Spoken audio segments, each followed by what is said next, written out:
Keith at U-Run 1. I have 2016 Chevy Malibu here. We've been having water run into the trunk. So we ordered this gasket made just for it. The thing that you need to know is there's holes right here on the outside. They have to be pointed towards the outside. If you have those holes pointed in towards the inside, the trunk's not going to close.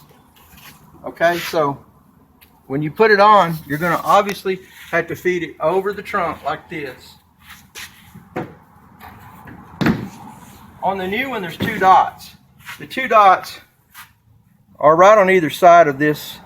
There's a seam right here. In order for you to make sure it's not going to leak, you need to put that seam down here at the bottom.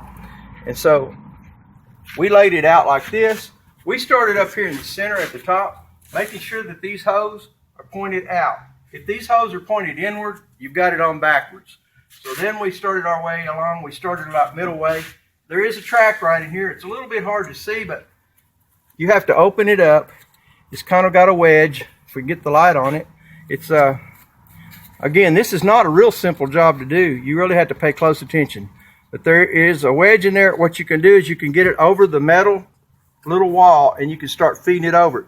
But you just make sure that these hoses are pointing out. You can see there's dirt on them, which is an indication that the dirt from outside hit on them. On the inside, it's clean. That's where the trunk is closed on it. But you have to have these hoses facing outward. And of course, that'll carry over. If there's any hose at the bottom, they'll have to be out as well. So that's how you tell which way it goes. Because it's easy to pull this thing off and then forget how it came off. And believe me, we put it on wrong the first time. The trunk will not close. When you get those hoses pointed outward, and take your time when you get around these corners, you may have to kind of twist on it a little bit to get it to line up with this ledge right here, because it's making a pretty sharp bend. And you just have to pay real close attention and get a light up underneath it. If you start getting off track, it's going to start having a buckle under it.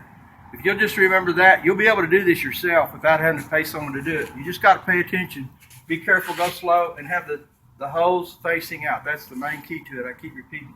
Okay, I hope that helps. God bless y'all. Hey, if you wouldn't mind, subscribe, click the like button, and click that bell. I'd certainly appreciate it. It helps my channel. God bless you.